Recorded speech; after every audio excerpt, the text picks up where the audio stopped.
In this lesson, we are going to be looking at metal extraction. Now, before we go on to the topic of extracting metals from their ores, I'm going to go back a couple of subtopics to the reactivity series, specifically the displacement reactions within the reactivity series, because you will need to build on that knowledge to properly get through the metal extraction from the various ores. So I'm going to give you two chemical equations, and I want you to pause the video at each equation and try and tell me how this equation completes itself. So how would this chemical reaction go to completion? And I want you to draw on the knowledge of displacement, specifically referring back to the reactivity series of metals. So the first equation I'm going to give you is magnesium. So we'll put magnesium solid plus copper combined with sulfur and oxygen. So we've got magnesium solid and copper sulfate in an aqueous solution. Now this one is copper 2 sulfate. So magnesium solid plus copper sulfate. I want you to pause the video at this point, and I want you to write this equation, and I want you to tell me what the products will be. So if this reaction goes to completion, what you should have is magnesium sulfate, MgSO4, being formed. And now this is in the aqueous state, so magnesium sulfate solution plus copper solid being formed. Now this is because magnesium has displaced the copper from the sulfate, and it takes the place of copper, and now we have magnesium sulfate in the aqueous solution and copper solid being formed. Now, looking at this equation in an experimental way, what we see is a perceivable difference in the reactants and the products. Here we can see magnesium in its solid form. It is a greyish metal. In the powdered form, it is a grey powdered metal. You can see the copper sulfate. It is a bluish solution. Mixing the magnesium with the copper sulfate results in solid copper being formed, and we can see its orange reddish colour here. And also notice the magnesium sulfate is distinctively of a different colour to the copper sulfate solution. So we can notice observable changes experimentally when we perform this displacement reaction.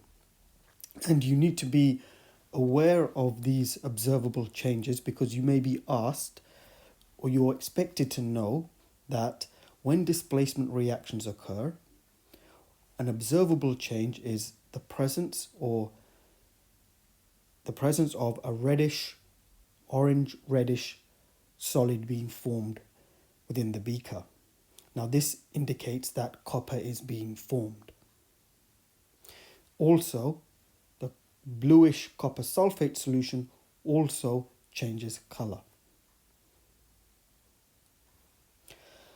Now what I want you to do is, taking the above equation, I want you to pause the video now, and I want you to write the full ionic equation for magnesium plus copper sulfate, and this is copper 2 sulfate, so you will need to know this. So this solution of copper sulfate is copper 2, let me write that a bit better. So this is copper 2 sulfate. Now, I'm indicating the two parts, so copper 2 sulfate. I want you to pause the video here, and I would like you to write the full ionic equation for this reaction here.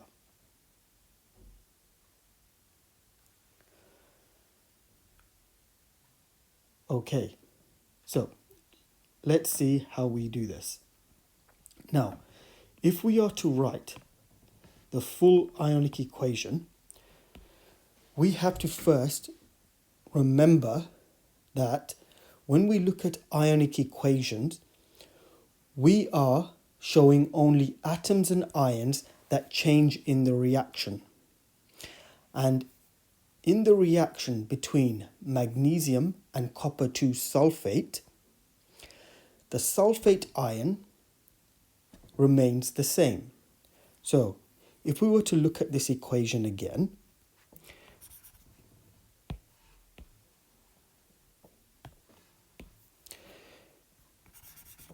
magnesium solid plus copper sulfate goes to magnesium sulfate plus copper solid. Now, an ionic equation is where we represent the atoms and ions that change within the reaction. And if you look carefully here, you can see that the sulfate ion does not change. The sulfate ion here is the same, and the sulfate ion here is the same. The sulfate ion, if we were to look at it, is SO4 2 minus. So this is a sulfate ion. It remains the same when it's in a solution of copper, and it remains the same in the solution of magnesium. So in this case, we can ignore the copper sulfate ion. So we are essentially dealing with, when we talk about an ionic equation, we are dealing with magnesium and copper only. And what you should have been able to write is magnesium solid plus Cu copper 2 plus in its aqueous state. This gives rise to magnesium 2 plus in its aqueous state plus copper solid.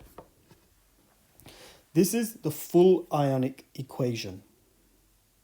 Here you can see the reactivity series of the various metals.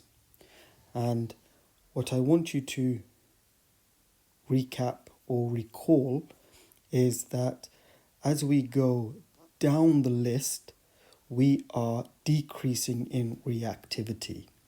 So, in other words, every metal that is above another metal means that corresponding metal is more reactive. As you can see, it's self-explanatory in terms of looking at the two arrowheads here. The most reactive metals are at the top. The least reactive metals are further down. Now, just a few things that you have to be aware of, or you have to recall and build on from the previous units. You have to identify those metals which are extremely reactive to water. So if we go down to the metals that are extremely reactive to water, would be these ones here. So up to calcium, let's make that a bit more. Up to calcium, we can see, so from potassium to calcium, we can see this region here would be extremely reactive to water, and they give off hydrogen gas. So hydrogen gas is given off with these metals. They react with water in a vigorous way, and if you were to mix them with acid, they would explode. So they are very reactive metals. Then, as you can see, from magnesium all the way down to iron, these are slow reacting metals. So these metals are slow reacting. They have a slow reaction with water. So we can say that these are slow to react with water. Now, it's not to say that they do not react with water. They react slowly with water. And their corresponding reaction with acids, or reaction with dilute acid, is that they give off hydrogen gas, and they also form a salt. So if I just go back to the previous section here, let's put this in green. Okay, plus acid results in explosion. Okay, here if we add the acid, and be aware that the acid is dilute acid, we get hydrogen gas,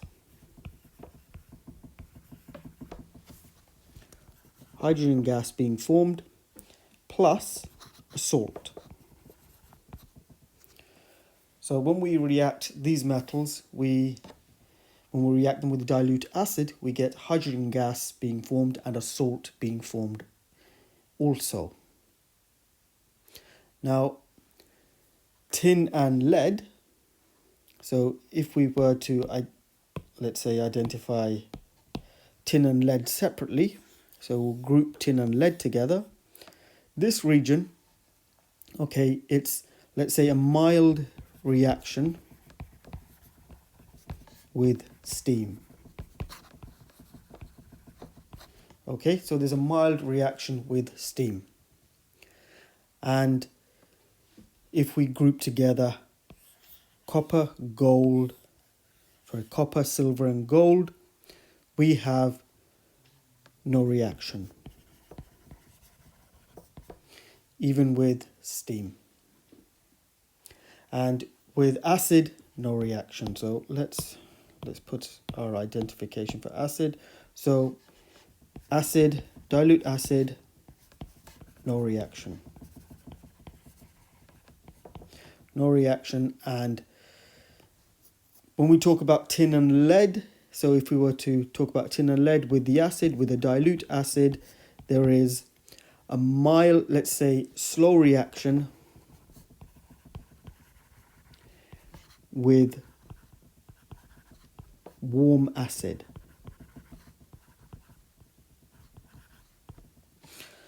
So what you are seeing is that as we go down the list, the reactivity of the metals decrease. And you should be aware of the order of this list and what is above each. So the order of the list in a correct sequence. And sorry, I've just realized I've missed off platinum. So platinum, we say, is the least reactive. Platinum is the least reactive of the metals and also very expensive. Now what you can also see here is that the metals that are least reactive are considered more precious, more valuable, and their value is more in comparison. Now, copper, for example, the reason we use copper pipes again is because of this principle, and you can be asked to explain why copper is used in certain pipes, and this would be because it is unreactive in comparison to the other metals. So if you were to get a question asking you why would it be not advisable to have zinc pipes or iron pipes as opposed to copper, you would have to explain in terms of the reactivity series and explain where copper is on the reactivity series in comparison to iron or tin or zinc and explain it in that way. We'll do another equation just to reinforce the concept again. So I'm going to give you zinc solid plus lead nitrate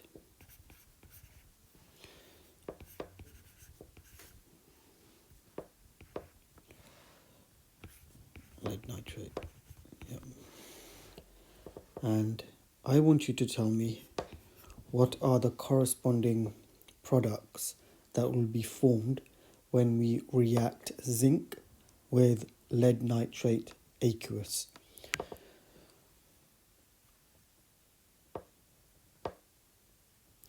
Okay, so you should have zinc nitrate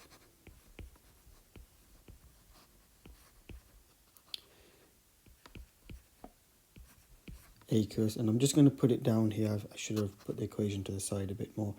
You should have zinc nitrate aqueous solution being formed. In addition to that, you should have lead solid. So this is the equation which results when you react zinc with lead. Now, zinc being higher up in the reactivity when compared to lead will displace lead from its aqueous solution of lead nitrate, and what you will end up with is lead in its element solid state being formed, and you will have zinc nitrate solution being formed. Okay, what I want you to do next is I'm going to give you a full ionic equation for a particular reaction that has occurred between iron and copper. And for this reaction, I want you to write the ionic half equations for this full ionic equation. Now, I'll say that again. I'm going to give you a full ionic equation for iron and copper. I want you to write the corresponding two ionic half equations. So, I will give you this equation here. So let's take iron solid plus copper 2 plus, and I'll say this is in the aqueous solution. This goes to iron 2 plus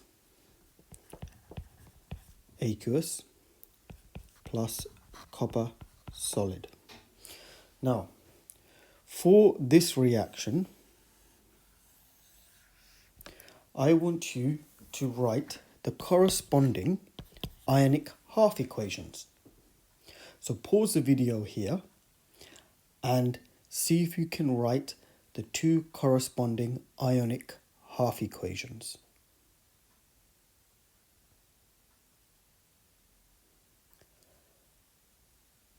Okay, now, whenever you're tackling ionic half equations, it's always good to write down to the side of the question this small 6-letter words, these 2 words or 6 letters that will help you to remember how to actually go about completing ionic half equations. Now, the 2 words are oil rig. Oil rig, if we break down each letter, has a corresponding meaning to help us understand what is going on. Now, if you remember these 2 words, so if we take oil is oxidation. Oxidation is loss of electrons. The other word, rig, means reduction is gain of electrons. So these 2 words, oil and rig, they revolve around the principle of electrons being either added or removed from a particular atom or species. So oil rig refers to the movement of electrons if they're being removed or added. Now this is important because oxidation and reduction are other ways to explain the movement of electrons. So how does this refer to ionic half equations? Because once you have successfully written the ionic half equations, you may be asked to identify what has been reduced and what has been oxidized. So that's why whenever you see ionic half equations or ionic equations in a question, always quickly jot down this here to the side, to the corner. So if you have to refer back to it, you always have the option to refer back to this and quickly find out what's going on if you forget. So what are the two ionic half equations here? So if we take iron, and we just look at what's happening with the iron, we say iron, from the full ionic equation, we say iron has gone from Fe to Fe2+. Now 2+ means that iron has gone from a neutral state to having a positive 2 charge. This means that in terms of its atomic model, it must have lost electrons, because we know from atomic theory that an atom is neutral because of a balance of protons which are positive and electrons which are negative. So if we have now an overall 2+ charge on this iron, this element iron, it means that there must have been a loss of electrons, a loss of negative charge must have come out of the iron solid atom and resulted in us having an Fe2+ aqueous species here. So we say this is Fe2+ plus 2 electrons. Now it's also important, so let me just make that a bit more clear, 2 electrons, and it's important that we identify the electron as having a negative charge. So what we are saying here is that iron has, in this ionic half equation, has become Fe2+,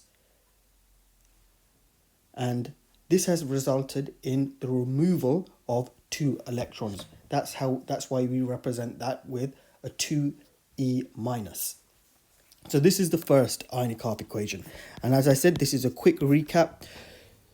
You should be familiar with oxidation and reduction in terms of electrons. So you should have been able to quickly have this written down for iron. Now the next ionic half equation, because one is iron has been done. Copper, you should have the equation looking like this. So I'm going to do this very quickly. So copper, Cu2+ aqueous. If we follow the full equation through, we have to have an arrow straight away. And this has resulted in, we go back. If we go to copper 2+ aqueous solution, now for us to gain copper solid, which is here, we have got copper solid at the end, there must have been an addition of 2 electrons, because we have gone from a 2+ charge to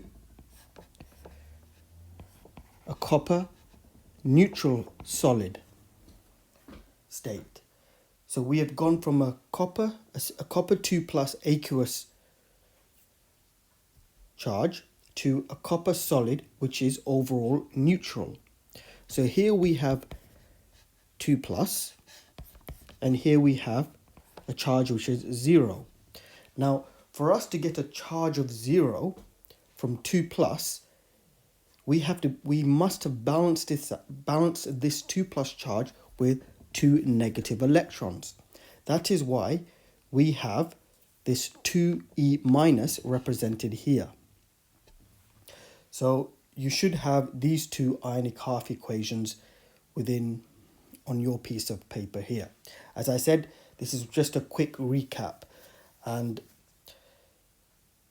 the final point which I want you to do right now is, if you haven't already done so, I want you to tell me if the copper is being oxidized or reduced, and also looking at the iron if it's being oxidized or reduced. So I want you to now just quickly pause the video and quickly write down if the copper has been oxidized or reduced, or if the iron has been oxidized or reduced.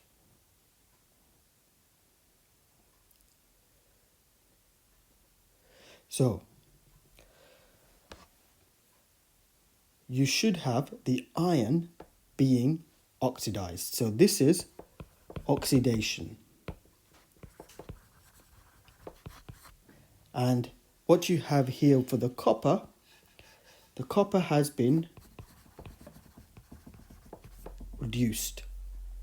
Now, why has the iron been oxidized? Because if we look back to our two words, oil, oxidation is loss of electrons. Iron has lost 2 electrons for it to have this Fe2 plus charge, so it must be oxidation. If we again refer back to our two words, reduction is gain of electrons. Copper, by our equation, Cu2 plus, has gained plus 2E minus here, giving us the copper solid, which is of a neutral state. So it has gained 2 electrons to give us this neutral state. Now, when you're looking at ionic half equations and you're trying to determine what's oxidation, what's reduction, you need to always look at the products. You need to look at the end of the equation. So your focus should be here and here, because you need to see where you've come from, where you've actually, and work it back from where you've come from. So you are looking at, if we just take the first equation, so this is, let's say that's the second equation. So let's take the first ionic half equation. We look at after the arrow, so we look at our product, we've got Fe2 plus. That means if we work it backwards, we can see that we've come from a neutral state solid. We've come from a neutral state solid, and our product is telling us we have a +2 charge. So this means that we must have lost electrons. So that must mean it is oxidation. If we look at, again, for the second ionic half equation, go to the products, look at the charge. The charge is telling us it's saying there's 0 charge, because by the equation there is no identification whether that is a positive ion or a negative ion. So we can see here that this is 0 charge. Now work it back through the equation and look at the starting point. We started with copper 2 plus, a charge of 2 plus, and we've ended up with a neutral atom. So this means that we must have added 2 electrons to balance these two positive charges to give us 0. So this must mean we have gained electrons, therefore the copper has been reduced.